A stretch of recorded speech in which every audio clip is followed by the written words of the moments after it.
6:53 minutos de la mañana, estamos de vuelta con más de Primera Página. Ahora hablamos sobre Medio Oriente, porque en Irán se cumple un mes desde el inicio de las protestas desencadenadas por la muerte de la joven kurda iraní Mahsa Amini, aparentemente en manos de la policía de la moral. Al menos son las denuncias que llegan de diferentes organismos independientes que han seguido este tema en las últimas semanas, y esto deja hasta el momento, según la ONG Iran Human Rights, al menos 200 muertos. Sobre este tema estaremos hablando con Susan Saura, es filóloga y periodista que nos acompaña a esta hora vía Zoom desde España. Un placer saludarte, Susan. Buenos días.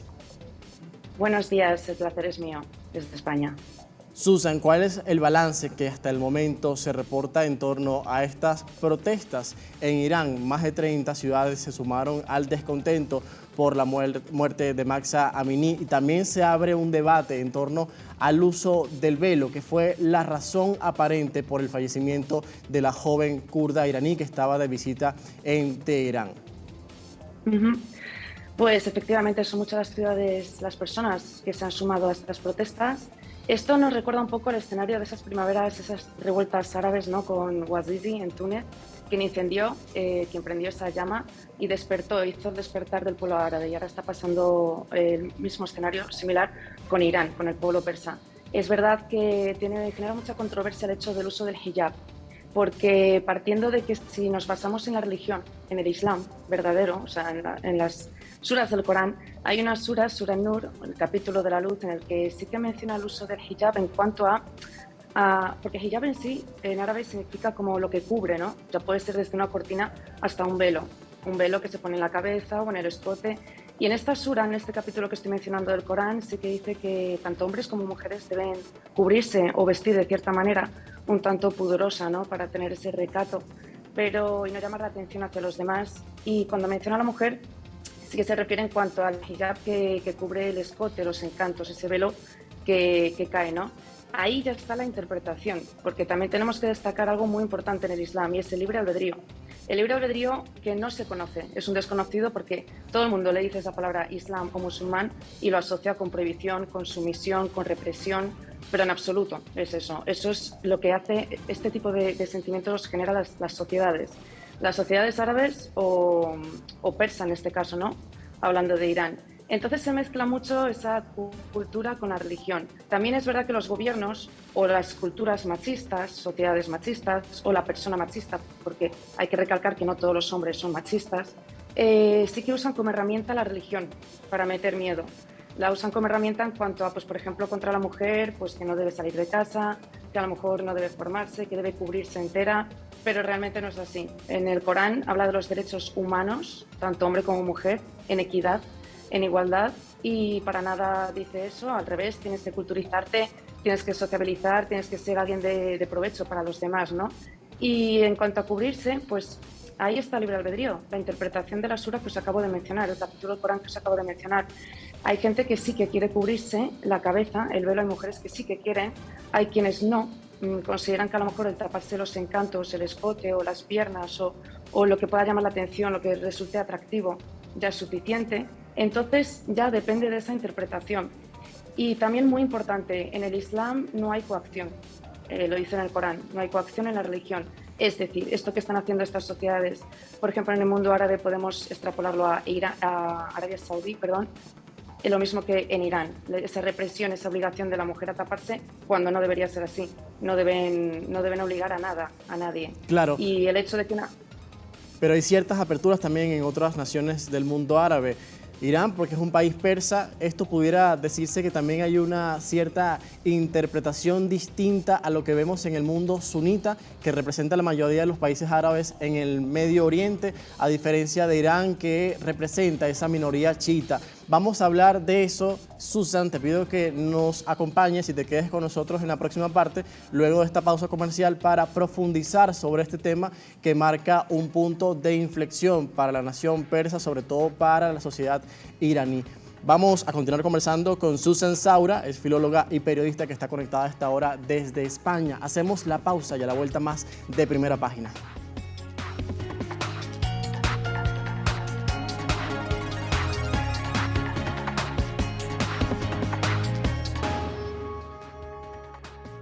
7:01 de la mañana, amigos. Estamos de vuelta con más de Primera Página. 7:03. Rectifico la hora en este momento. Estamos conversando sobre las protestas en Irán que cumplen un mes y estamos conectados con nuestra invitada la mañana de hoy. Es Susan Saura, filóloga y periodista que nos acompaña desde España. Fíjese que dejábamos una interrogante antes de ir a la pausa y es la interpretación que le da la República Islámica de Irán al Corán, que es el libro sagrado del Islam, porque también se vincula a algo que es importante y es su visión chiita de la fe.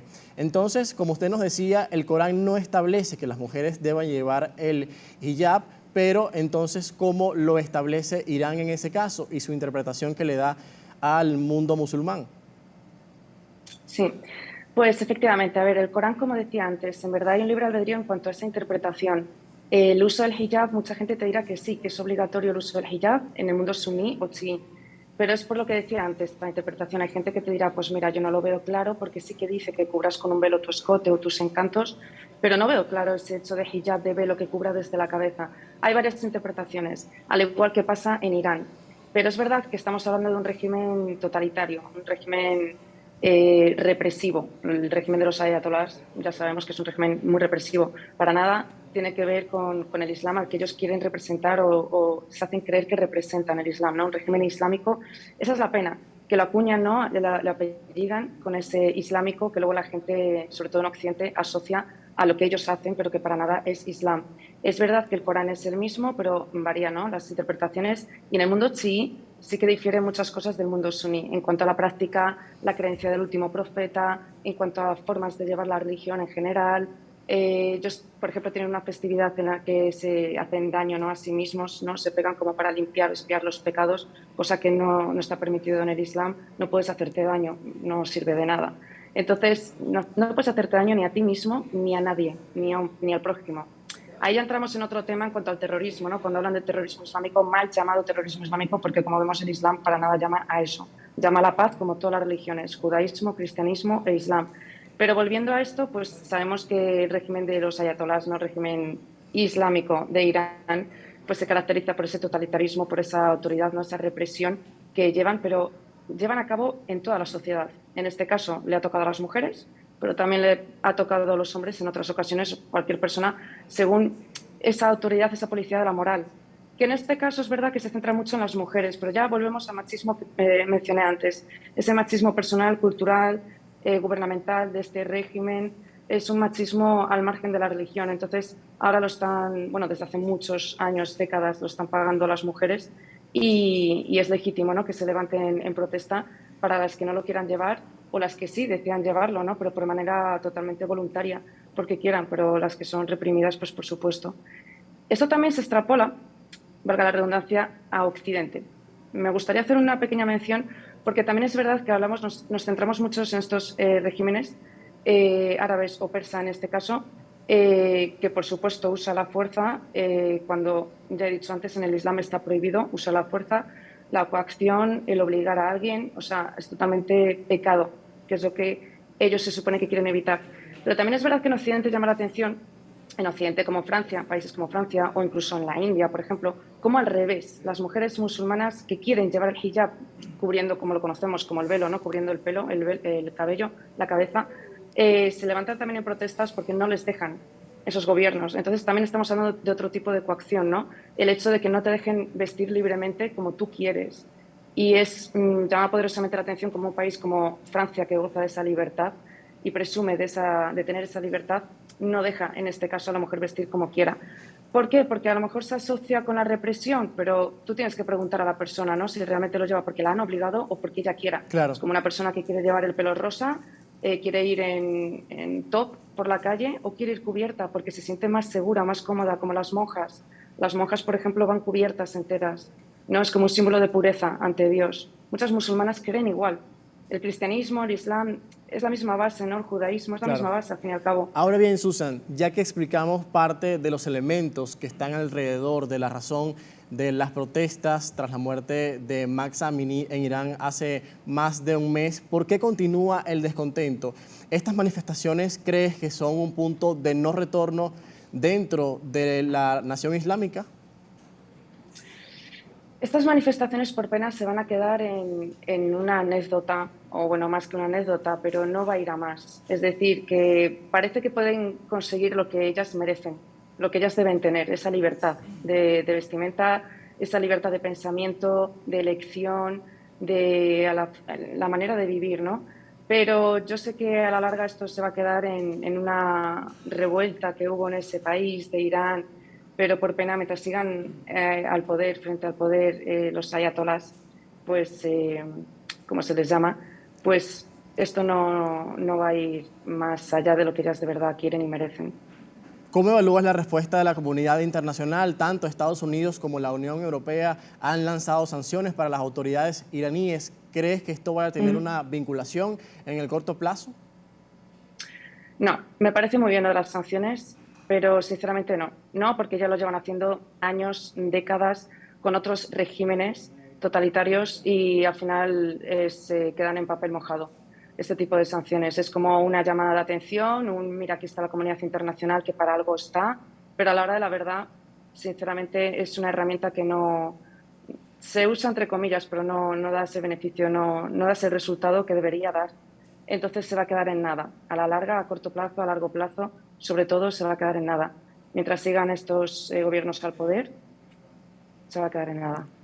Susan, en cuanto a los escenarios en las calles de Irán, ¿cuánto tiempo se plantea que continúen estas protestas? Tú nos decías que quizás pueden quedar como una anécdota, pero todavía se desarrollan en las calles del país. ¿Cuál crees que va a seguir siendo la respuesta del gobierno quizás para enfrentar lo que es la realidad en las calles de las principales ciudades?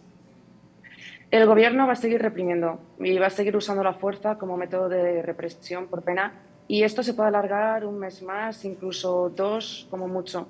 Pero el régimen va a seguir usando su fuerza, ¿no? Entonces, es lo que decía antes, a largo plazo no va a haber resultado. A corto plazo parece, ¿no? Hay indicios, a veces tienes esa esperanza, ¿no? De, oye, mira, pues por fin van a conseguir lo que tanto anhelan.